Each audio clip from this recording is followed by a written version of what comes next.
Olá, bem-vindo a mais uma sexta técnica. Vamos praticar um pouquinho de análise técnica, mas antes eu quero falar um pouquinho sobre Bitcoin. Olha, estão acontecendo umas coisas incríveis aí com Bitcoin. A primeira delas eu já até comentei aqui no canal, mas é algo que continua acontecendo.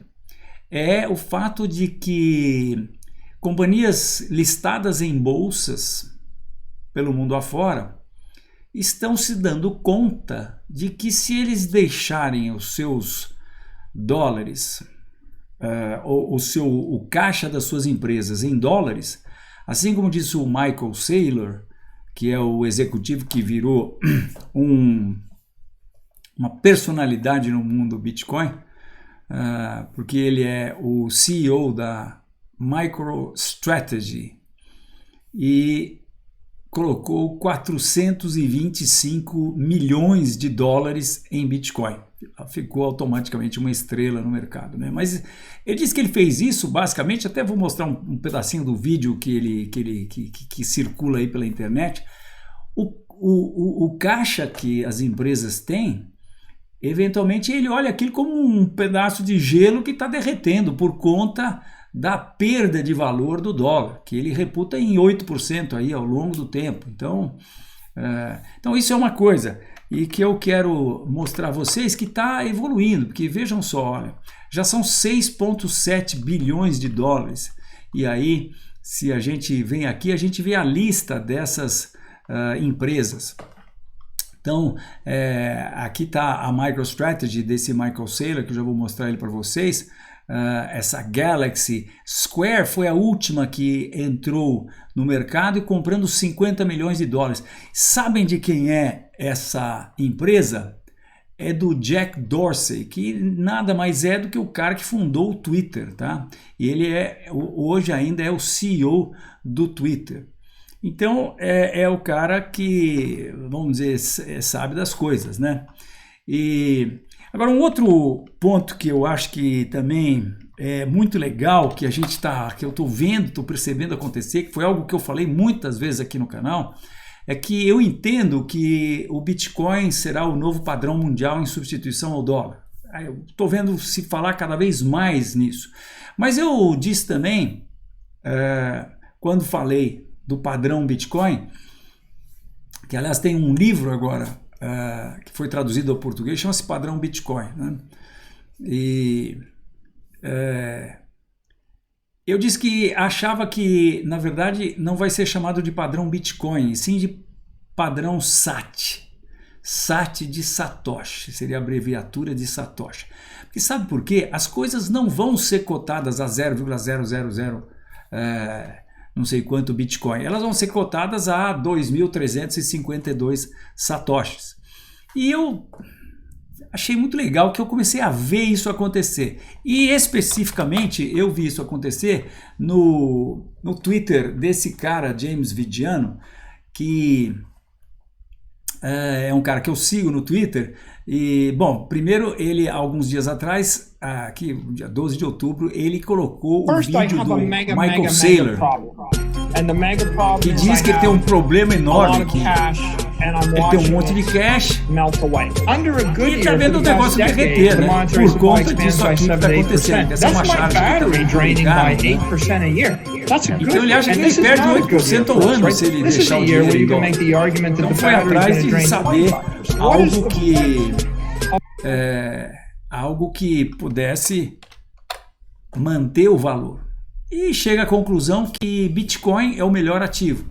Logicamente, em todas as diversas entrevistas que ele deu, foi perguntado por que não o ouro. Ele falou, olha, nós consideramos também o ouro, mas o principal aspecto que nos fez optar pelo Bitcoin é o fato de que, se, por exemplo, o ouro aumentar de valor, as mineradoras vão ser mais incentivadas a produzir mais ouro, né? Se o ouro começa a valer muito mais, novas tecnologias vão ser inventadas, novos investimentos vão ser feitos e a ideia, teoricamente, é que consiga se extrair mais ouro, ou seja, aumente a oferta de ouro à medida que o preço suba.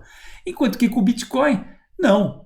se alguém resolver colocar $1 trilhão na mineração de Bitcoin, isso não vai fazer absolutamente nada com relação à oferta de Bitcoin, à emissão de Bitcoin. Porque, como se sabe, a rede emite hoje 900 Bitcoins por dia, são 6,25 Bitcoins a cada 10 minutos, dá 900 Bitcoins por dia, e vai continuar emitindo isso até os próximos aí, daqui a pouco menos de 4 anos, vai ter o novo halving, que é quando então a emissão cai pela metade. Isso acabou de acontecer agora em maio.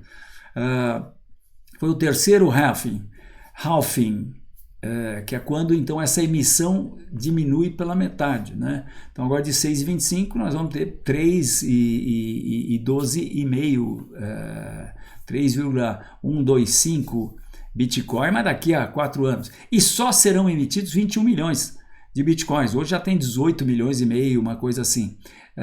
De tal maneira que se alguém colocar um monte de dinheiro na mineração de Bitcoin, a única coisa que vai acontecer é que a rede vai ficar mais segura.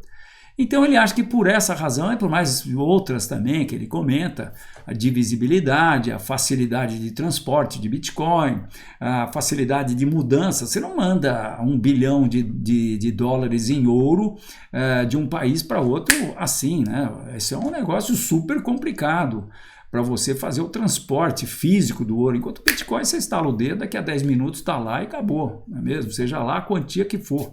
Se for uma quantia muito grande, pode demorar meia hora ou talvez 1 hora para que a pessoa tenha a garantia de que aquilo foi mesmo transferido, está registrado no blockchain e tudo mais. Então, foi muito legal ver um cara como esse se expressar dessa maneira tão favoravelmente ao Bitcoin. Reforça aí a parte de análise fundamental que a gente tem, de que o Bitcoin tem tudo para... preço de Bitcoin tem tudo para subir.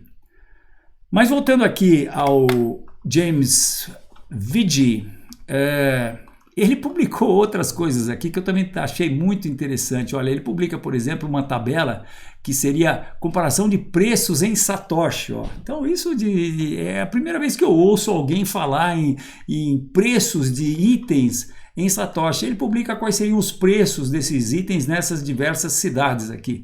O preço de uma laranja, o preço de uma maçã, o preço de 1 litro de leite, de 1 quilo de batatas e 1,5 litro de água. Vejam só, esses preços são facilmente, conseguem ser vistos em Satoshi. Em Mumbai, por exemplo, custa 3.400 Satoshis, né? E assim por diante. E recentemente teve também um outro post, que aliás foi feito ontem, que é o preço, não, esse aqui é a mesma coisa, ele repetiu, não sei porquê, mas esse aqui é o preço do iPhone 12 em diversos países em Satoshi, 6.987.000 Satoshis, né? São os 799 dólares que custa para os americanos, considerando o preço do Bitcoin a 11.436. Então, isso mostra que a gente, pelo menos, já está ouvindo falar sobre o padrão Satoshi. Então isso, meu amigo, minha amiga, eu acho que é uma prova cabal aí de que o negócio está chegando, né? A gente está vendo isso acontecer. Eu acho muito legal a gente estar participando dessa revolução. Muito bem, isso posto, vamos para a análise técnica, que está aqui, começando com o S&P. Vamos dar um giro hoje no mercado, vou falar para vocês quais são os ativos que nós recomendamos, tanto em criptomoedas, aqueles que nós já recomendamos, e como em ações também. Então, começando aqui com o S&P, olha, ele de fato chegou lá próximo do topo, né, conforme o último vídeo que eu publiquei, e sentiu isso, e essa nuvem negra está se transformando numa efetiva indicação de reversão desse movimento de alta. Ele fechou esse gap aqui que havia sido feito, fechou esse outro gap aqui, tentou subir, hoje fez um shooting star aí que chama-se, né? O candle só em si é um candle de reversão dessa pequena alta aqui. Se a gente vai para o gráfico intraday, a gente vê que o que aconteceu foi que também previsível, né? Ele tendo encontrado resistência aqui e tendo rompido esse fundo aqui, ele entraria numa tendência de baixa que ia testar essa reta de suporte que está aqui, né? Essa reta de suporte no gráfico intraday de 15 minutos equivale a uma pequena retinha de suporte que está aqui embaixo, que nem tracei aqui no gráfico diário. Tá, hoje ele teve um pequeno estresse no fechamento, provavelmente alguma notícia que acabou saindo, alguma tweetada do Trump, mas não fechou muito bonito, né? E com isso, o que é que a gente pode esperar? Olha, não dá para esperar muita coisa, porque é aquilo, né? Tá pega aí uma guerra aberta entre os americanos, uma polarização enorme na eleição. Eu acho que pelo fato, vou repetir o que eu falei em outros vídeos aqui, pelo fato do mercado estar num nível muito alto, a chance de que a eleição americana possa catalisar um processo de correção ou de reversão, ou de início de uma tendência de baixa de longo prazo, ou de um crash, é muito grande. Então eu reforço a ideia de que quem está no mercado de ações hoje, em qualquer lugar do mundo, porque o S&P é que manda no mundo, se você está no Brasil, o Brasil vai seguir os Estados Unidos, e nós já vamos ver o Bovespa, que também não está muito bonito, né? Muito pelo contrário, está feio até. Então quem está com o mercado de ações hoje está correndo um risco que é infinito não, mas é muito maior do que o risco médio que se corre por se estar no mercado de renda variável ao longo do tempo aí. O risco hoje é muito alto e, portanto, pense em dar uma apertadinha no seu stop ou ficar esperto. Coloque o stop na corretora, olha o seu portfólio, veja se não vale a pena você olhar um gráfico e eventualmente, analisando o gráfico, falar, bom, eu acho que estou comprado porque vai subir, mas se vier abaixo desse nível aqui, isso é ação a ação, né? Ativo por ativo.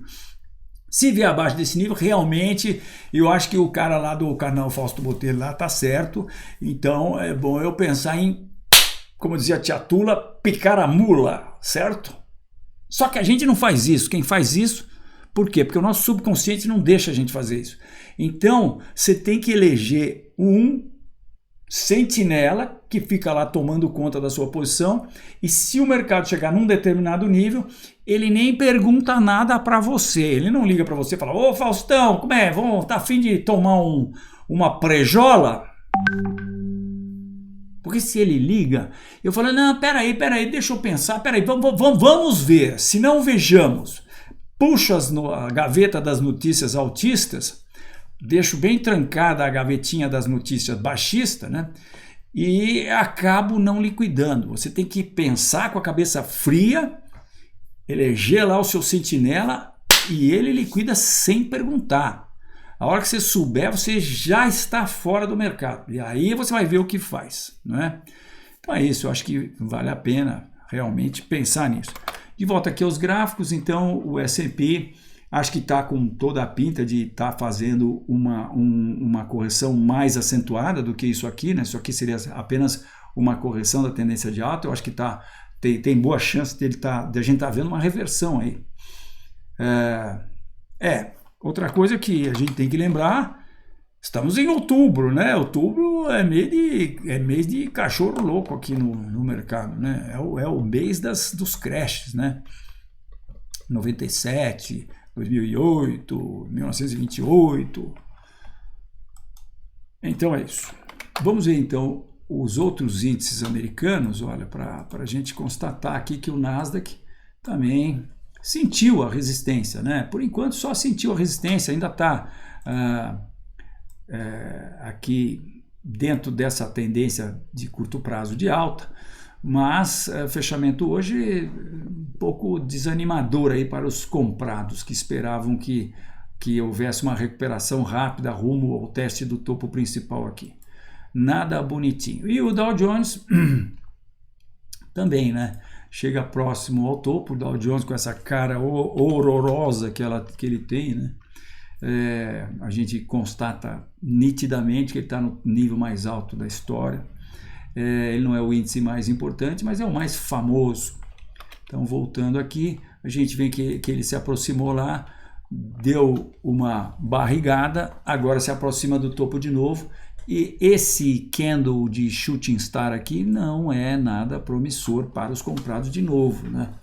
Vamos ver, ele rompendo esse nível aqui de 28.200 no Dow Jones, eu acho que aí ele já passa a indicar que está partindo, no mínimo, por uma correção mais acentuada. E uma correção mais acentuada daqui, a partir daqui, torna esse processo aqui elegível como um potencial topo duplo. Topo duplo, nós só vamos poder chamar isso aqui de topo duplo. Isso aqui de topo duplo dessa tendência de alta aqui. Se esse nível aqui, esse umbigo aqui do topo duplo for rompido. Mas se isso acontecer, aí você tem a formação de um topo principal. Isso aqui projeta um objetivo que é essa altura aqui projetada para baixo, a partir do umbigo aqui do cara, que vem daqui. Ou seja, aí nós já estaríamos pensando numa correção do Dow Jones, e isso deve ser mais ou menos parecido nos outros índices também, que seria algo de tipo 15%, né? Isso aí, quando acontecer, se acontecer, eu acho que é bem provável que aconteça, já estará acontecendo com a eleição já definida e eventualmente com o processo de catalisação que eu acho que vai acontecer. Então, é ficar de olho, minha gente. Bom, vamos lá ao Bovespa. O Bovespa, eu chamei a atenção aqui no canal de que ele estava testando esse nível de resistência, um nível importante, né? Porque ele fez uma batalha aqui que foi vencida pelos vendidos, mas os comprados conseguiram botar os preços acima desse nível. Botar os preços acima desse nível, eu tinha traçado uma pretensa reta de resistência aqui. Essa reta dá para a gente dar uma coxambrada nela aqui, e ela pode muito bem ser aqui. A resistência eu tinha marcado aqui nos 98, o mercado subiu um pouco acima aqui nos 99 e pouco, indo atrás dos 100 mil, não conseguiu chegar lá.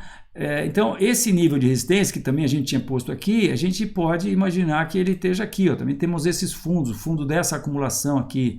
Então ele está por ali, né? Está num nível de resistência que é definido por esse processo aqui. Esse processo todo aqui, né? Ele achou o nível de resistência agora um pouco acima e rejeitou esse nível, né? Rejeitou esse nível e a reta. E aqui, se a gente for para o gráfico de 15 minutos, a gente vai ver uma reta de tendência de alta que pode ser delimitada aqui, ó. E o que está acontecendo? Bom, parece que ele está ali no talo, né? Está testando essa retinha aqui. Hoje, fechamento também não foi muito promissor, né? Deu uma caída aí. A Bovespa, né, funciona... não sei por que deu um pulo aqui, não era para ter dado esse... Acho que é a partir do fechamento, né? Fechou pior, provavelmente por conta da queda que aconteceu também próximo do fechamento aqui no mercado americano. Então, é isso. Vamos mandar uma espiada aqui no índice futuro. Até que o índice futuro deu uma recuperadinha aí no finalzinho. O índice futuro negocia até às 17h45, né? Ele fecha aqui às 16, ele fechou aqui. Então o índice futuro fecha aqui, que é às 16h45, a barra que vai das 16h45 até as 17. Aí depois ele abre de novo e ele continua, na verdade, né? O Bovespa fecha, o índice futuro continua. Ele tem uma barra às 5 horas, então ele, depois do fechamento, ele caiu e subiu, fechou mais ou menos estável, né? Muito bem, agora o dólar, por outro lado, também está indicando que a coisa não está boa para o Bovespa, porque essa acumulação começa a ficar com mais características de que vai dar continuidade ao movimento que a precedeu. Isso aqui está com toda a pinta de um retângulo, né? Isso, sendo um retângulo, deixa mais um ponto nessa reta aqui, define essa reta com 3 pontos, 1, 2 e 3, o pullback. E aí a gente vê isso aqui cada vez mais, esse processo todo, cada vez mais como uma acumulação de continuação desse movimento de alta aqui, que projeta uma outra perna igual a essa para cima, que vem dar no 7,20. E eu já disse também que a gente tem condições, se isso está acontecendo, quer dizer, a partir do momento que o mercado rompe uma acumulação desse tamanho aqui, né, que durou tanto tempo, de 2003 até 2019, são 16 anos, né?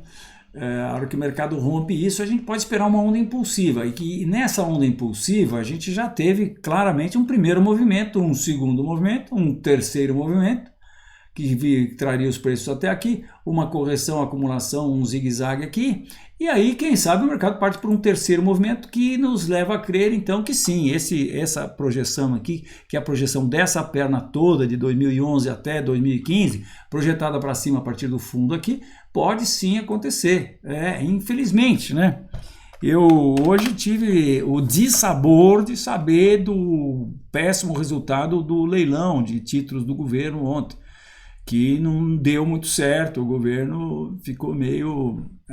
a gente fica um pouco assustado, né? Porque esse processo aí do déficit e de todo esse investimento que foi feito e a possibilidade de o pessoal tá falando em largar a mão do teto e tudo mais. Isso, eu vi um artigo do Luiz Fernando Figueiredo hoje também, em que ele fala que o país, nosso país, gosta de flertar com o precipício.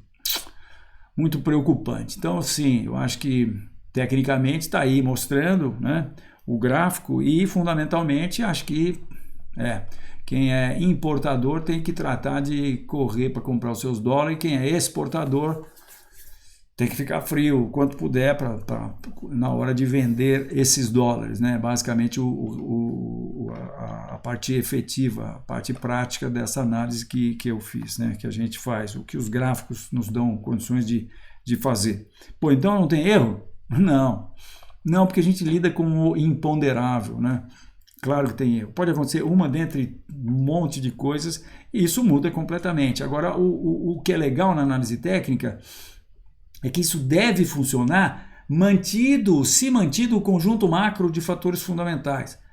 E esse conjunto macro de fatores fundamentais não muda toda hora, mas pode mudar. E se mudar, a minha análise técnica vai para o saco, a análise fundamental vai para o saco, vai para o beleléu. Sabe aquela análise do dedo assim? Também vai para o beleléu, tá certo? É isso aí. Então vamos lá. Agora, antes que eu me esqueça, vamos falar, já falei um pouquinho, mas não mostrei os gráficos do Bitcoin. Bom, esse aqui é o cara, né?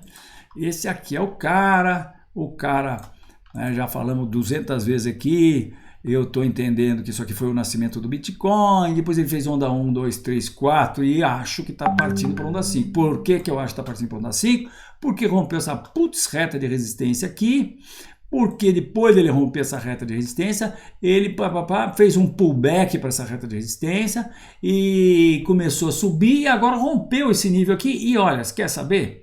Tá com toda a pinta de que está fazendo uma acumulação de continuação aqui. Ele recentemente, aí a gente vai para o gráfico de 1 hora, hoje até, né? Hoje no começo da manhã, ele rompeu aqui, ó, tinha 1 fundo, 2 fundos, 3 fundos, e pum, rompeu e desrompeu, conseguiu desromper. Isso aqui está com cara de uma acumulaçãozinha, uma bandeirinha de alta, que é a bandeirinha aqui, ó. Eu acho, está só com cara, né? Porque como isso está acontecendo aqui no meio dessa acumulação, aqui perde um pouco a força, mas a bandeirinha estaria aqui, né? Então essa bandeirinha projeta um outro mastro aqui para cima. E aí, à medida que o mercado vai segurando, e principalmente, meu amigo, minha amiga, à medida que ele vai segurando em cima dessa resistência aqui, que essa resistência aqui não é mole não, hein? Olha só, cara, isso aqui é o piso desse castelão aqui. E aqui os caras foram tentar entrar por baixo aqui e não conseguiram, né? Então isso aqui tem um monte de eventos técnicos, ó, mais um evento técnico aqui, ó. Esse nível é um baita nível hoje de suporte, né? Acho que tem muita ordem de stop aqui. Esses caras aqui, quando desceram aqui, isso aqui foi provavelmente um destacamento de ursos, né? Que falou, vamos lá ver se a gente pega os stop que estão aqui embaixo, né? Aí os caras saíram aloprando aqui, vendendo tudo que podia, mas quando chegou aqui nos 11.200, pá, entrou compra pra caramba. Aí os caras afinaram, né? Tiveram que voltar para trás, né? Então, eu acho que isso aqui está com toda a pinta de ser uma acumulação de continuação. Olhando no diário, a gente vê uma bandeirinha aqui, um retângulozinho, né? Você vê o movimento definido aqui e o retângulozinho que está aqui, né? Isso aqui faz uma acumulação de continuação. Então, eu continuo bastante altista aí para o Bitcoin. E se a gente soma a isso essas considerações de análise fundamental que eu falei no início, pô, isso aí é para botar para dentro e esquecer, né? Apaga a luz, fecha a porta e tchau. Vamos olhar aí. A não ser para quem está especulando na BitMEX, com o mercado alavancado, aí tem que ficar lá controlando o stop, né? Se o mercado sobe, você tem que ir mudando o stop para que uma hora, de repente, dá um quiricoró aí no Bitcoin, você não perde todo aquele lucro que você teve, né? É isso aí, mas acho que a gente está indo cada vez mais para uma situação de, pô, segurar, esquece as oscilações e ficar comprado e esquecer, né? HODL, para quem conhece sabe o que é, né?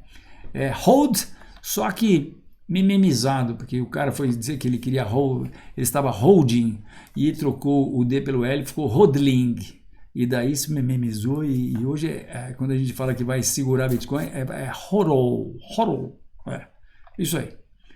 Muito bem, então vamos para as ações agora, mas rapidinho vamos dar uma passadinha aqui nos indicadores mundiais mais importantes que eu quero mostrar aqui para vocês, a começar com o ouro, Não, antes disso, eu quero dizer para vocês que esse cara aqui, que é o S&P, quando a gente indexa ele na inflação americana, ele ainda está subindo, né? Mas quando a gente indexa ele com um cara poderoso como a BTC USD, aí,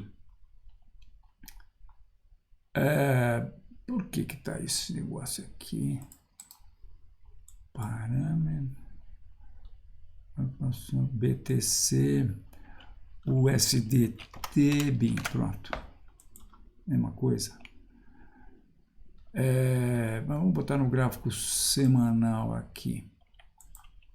Então, o que a gente... não, voltar para o gráfico, gráfico diário. O que a gente vê aqui? Vamos botar um gráfico de linha. Cara, o cara tá caindo, né? A ação americana está caindo. Isso mostra o quê? Mostra a inflação. Porque no dólar você não percebe, mas quando você... E o índice de inflação americana você também não percebe, né? Tá certo? Aliás, eu agora me lembro que há um tempo atrás eu mostrei o índice de inflação americana, que está aqui, o CPI, e a gente ficou de ver o índice de setembro. O índice de setembro, nós estávamos com o índice de agosto, né? Então, setembro ele subiu menos do que em agosto, olha só, subiu 0,1%. Então, não afetou muito o gráfico de S&P que a gente mostra no CPI, né? É o contrário do que eu imaginei que ia acontecer. Bom, vamos lá. Agora eu quero mostrar o petróleo, que continua lá ciscando ali... aqui nos $40, que eu já mostrei várias vezes aqui, que é o meio do campo desse processo aqui, que a gente traz desde 1983, né? Ele oscilando dentro dessa toca aqui em 2004, por conta, 20 anos, né? Em 2004, por conta da farra do subprime, do crédito fácil nos Estados Unidos, que acabou quebrando todos os bancos e montadoras e o caramba, ele sobe para inimagináveis $145. Depois vem subprime, ele vai de bico e tal. Mas isso a gente vê aqui, né, que tem essa parte toda aqui acima desses valores aqui e essa parte toda aqui abaixo desses valores. Aqui está mais ou menos no meio do campo. E é exatamente onde está o petróleo, à espera, quem sabe, de uma nova definição aí na situação na situação do mundo, né? Com todas essas coisas acontecendo aí, mercado americano esticado pra caramba, Covid batendo na porta, a segunda onda de Covid chegando, e, enfim.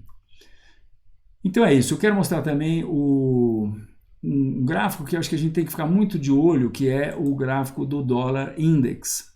E esse gráfico do dólar index, olhando aqui, a gente vê claramente que ele rompeu essa reta de tendência de alta. Eu tracei Fibonacci aqui, primeiro nível Fibonacci é mais baixo, segundo nível é mais baixo ainda, e essa acumulação aqui eu acho que continua com cara de apenas uma acumulação de continuação. Agora não tem mais característica de retângulo, mas ela tem característica de um bandeirão, né? Se a gente sair daqui e for para o gráfico semanal, a gente está vendo aí uma bandeira apenas, né?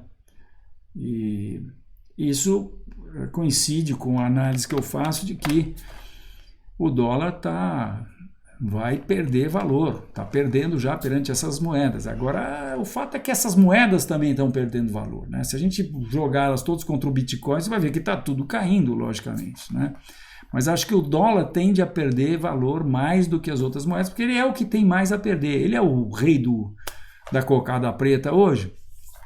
E com esse processo aí de emissão indiscriminada de dólares para segurar a economia, Covid e tudo mais, ele acho que vai ser o que vai cair mais. Muito bem.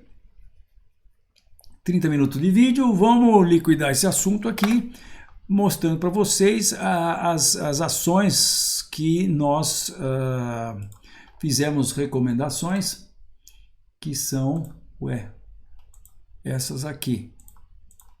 São 4 ações. Não, são 3 ações, porque essa daqui está duplicada. Então, é assim, nós fizemos recomendação de Cogna ontem. Por quê? Olha, nossas recomendações vão acompanhadas do motivo. Triângulo descendente após rompimento de suporte. Que suporte? Vamos ver. A gente sempre, quando fala de suporte, é suporte que presta, né? Então, olha, esse suporte aqui, né, dado por esse topo aqui, isso tudo aqui está no mesmo nível, né? Tá tecnicamente no mesmo nível. O mercado primeiro sentiu resistência aqui, depois resistência aqui, depois aqui, depois acabou sentindo suporte aqui, depois sentiu suporte aqui, a resistência foi sentida aqui também. Então, os preços romperam esse nível e fizeram um triângulo descendente.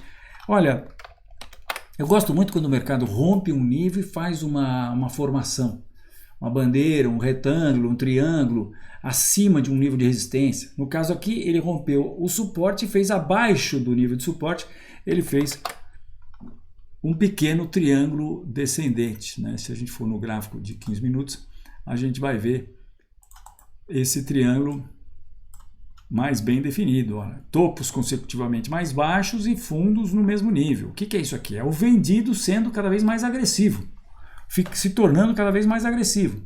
Entrou vendendo aqui, depois aqui, depois aqui, depois aqui, depois aqui, porque aqui foi quase o mesmo nível, né? E depois aqui, enquanto o cara está comprando aqui. Pô, esse cara que está comprando aí, uma hora ele fala, pera aí, esse cara começou vendendo lá em cima, aí os caras começaram a vender aqui, agora eu estou comprando aqui, o cara está vendendo aqui, cara, agora não compro mais aqui, agora só compro aqui.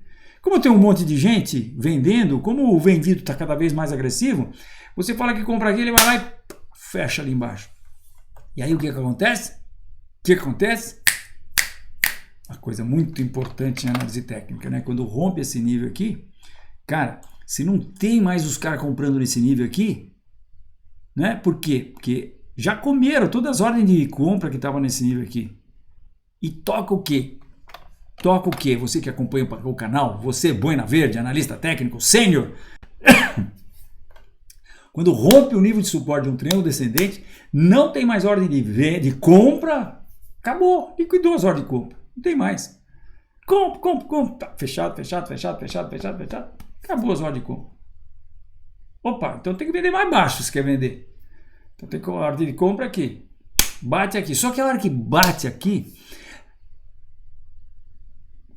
faz sair negócio num nível mais baixo, um nível um pouco abaixo do suporte. E um pouco abaixo do suporte, meu amigo, tem um monte de ordem de venda, que são as ordens de estoque. Então por isso que é importante pra caramba você ter noção de que uma coisa dessa está acontecendo, né?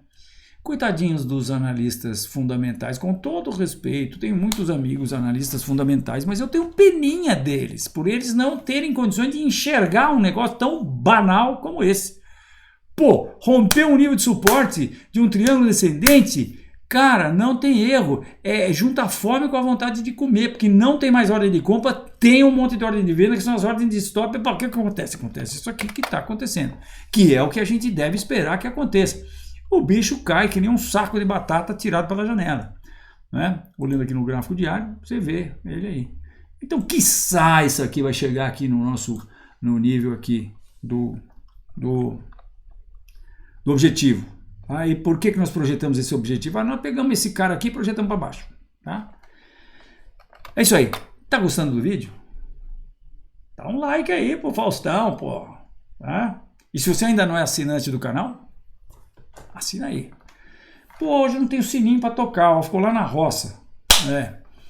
Mas, e se você gostou ou quer se interessar, quer dar uma cheirada no nosso produto de recomendações de compra e venda de ações, criptomoedas, o link está aí embaixo, logicamente. Tem mais um monte de coisa para catar você aí, para você ajudar o canal, para a gente poder fazer bastante vídeo aqui, né? Eu estou muito contente porque nós acabamos de contratar um novo escritório de marketing e vocês logo vão conhecer as pessoas desse escritório, porque provavelmente nós vamos estar fazendo uma live aqui contando sobre as coisas, né? É isso aí. Muito bem. Então, agora vamos para a próxima ação que nós recomendamos, que é Ser Educação. Olha, eu estou de olho faz tempo em Ser Educação. Por quê? Porque, diferentemente do que está acontecendo aqui em Cogna, em Ser Educação, há um triângulo descendente no teste desse nível de suporte aqui, importante pra caramba também. Estou mostrando aqui o gráfico diário de vocês. Ó. Lá em 2015 teve um topo, pô, depois em 2018 tem outro fundo, e agora tem um monte de fundo nesse mesmo nível, né? Só que dá para sacar, né? Tecnicamente é o mesmo nível, né? Tá? E aí, nós, analistas técnicos, vamos vender aonde? Num triângulo descendente. Quando rompe o triângulo descendente? Pode ser. Mas o analista técnico boina verde vai vender a hora que ele acha que esse frutão aí não é uma ameixa, né? Tá mais para uma jaca, né? A ameixa é uma bandeirinha de baixo. A gente diz que a frutinha tá pronta para colher. É a hora do timing certo. Então, quando a gente acha que essa fruta já está pronta, e quando é que é isso? Muitas vezes é quando o mercado chega na reta de resistência do triângulo descendente e faz uma reversão. Hoje nós achamos que isso aconteceu, porque o mercado fez uma deriva aqui, né? Teria sido melhor se ele chegasse na reta de resistência. Mas como a gente está vendo o S&P meio feio e o Bovespa meio feio, estamos com um pouco de viés de baixa nesses dois índices, então a gente achamos meio mal, né? Porque vendemos aqui, o mercado deu uma recuperada, aí vamos ver aqui o 15 minutos. Nossa, que coisa feia, ô louco, que cara nervoso, pô. Só porque nós vendemos aqui, você dá um negócio desse aqui pra cima da gente, pô. Mas enfim, brincadeira, né? É lógico que a gente acha que o que importa é que esse triângulo vai se confirmar, porque é uma formação de colocar em livro de análise técnica, né? O objetivo veio daqui, vamos ver se Ser Educação chega lá. E, o que esse troço está fazendo aqui? Esse dólar index aqui está aqui, não sei porquê. Deixa eu só ver uma coisa aqui.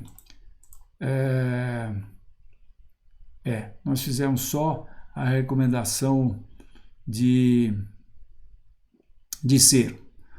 Assim, hoje nós também liquidamos um ativo que é a CSN, que nós estávamos comprados, né? Se a gente vê aqui no gráfico diário, a gente vê por que a gente comprou. Olha, compramos que ele rompeu esse topo, bandeira de alta, fez uma pequena bandeira de alta aqui, em rompimento de nível de resistência importante, que foi esse nível aqui, que foi o nível pré-Covid, né? O topo pré-Covid. Então ele fez esse rompimento e hoje, o cara tinha que, porque quando rompe, né, tem que tocar stop, tem que ir embora. E se ele tivesse feito um processo aqui, tudo bem, mas o fato é que a gente olha para isso, todo dia que a gente toma uma posição, a gente olha para o gráfico diário e fala assim, eu quero estar comprado nisso. Eu pergunto a você que está assistindo esse vídeo, você quer estar comprado nisso? Rompeu e não sei, né? Porque o risco é muito grande se ele for fazer um pullback aqui, né? Eu achei que ele já tinha feito o pullbackzinho aqui e estava indo embora. Então, quando a gente tem alguma dúvida, é simples. When in doubt, stay out, como diz o americano. Na dúvida, fica fora, né? Então, a gente sai com um pequeno lucrinho. Por quê? Porque nós somos profissionais, a gente tem uma equipe que está acompanhando o mercado, a gente não precisa estar comprado em CSN. Nós podemos estar comprado em Vale, em qualquer outra coisa. Opa, nós não precisamos estar comprado, nós podemos estar vendido, né? No mercado de ações pode estar comprado ou vendido. É exatamente a mesma coisa. Ah, sim, vendido, você tem lá o custo de alugar as ações. Tem que saber se a ação que você está vendendo tem ações para serem alugadas, né? Se a companhia que você está vendendo. Mas é isso aí. E agora então eu vou mostrar para vocês rapidinho os ativos que nós estamos com recomendações aqui de calls de criptos. Então, nós recomendamos o Bitcoin e avançamos no sinal vermelho. Recomendamos aqui e agora ele está aqui, né? Está caindo, né? Mas como nós vimos lá em cima, as chances que ele dê alegria, né? Recomendamos também Chainlink, estamos com recomendação de Chainlink. Também avançamos no sinal vermelho aí, ele avançou um pouco, caiu, mas eu acho que ele está fazendo apenas uma acumulação aqui de continuação. Tem várias coisas acontecendo aí na Chainlink. E finalmente nós fizemos também recomendação de 0x, 0x, porque a operação baseada no diário com timing no intraday de 1 hora. No diário nós tínhamos uma reversão com martelo, que é essa reversão aqui, o mercado chegou nesse nível, reverteu com martelo, e mais esse rompimento dessa retinha de resistência de curto prazo aqui. Enquanto que no intraday nós tínhamos um pivô, o pivô de alta após rompimento de nível de resistência. Então, isso não se caracterizou mais, mas nós tínhamos esse pivô de alta aqui depois do rompimento dessa resistência, né? Ele rompeu essa resistência e começou a subir. Aqui, né? Nós compramos nesse candle aqui. Bom, não deu muito certo, mas a gente está firme aí, a gente acha que tem chance de 0x chega lá. É isso aí, meu amigo, minha amiga. Eu te desejo um bom fim de semana. Fique esperto, não dá mole, que a coisa está diminuindo, mas está aí ainda, né? A gente tem que tentar ficar o mais seguro possível. Um abraço, te vejo na próxima. Tchau.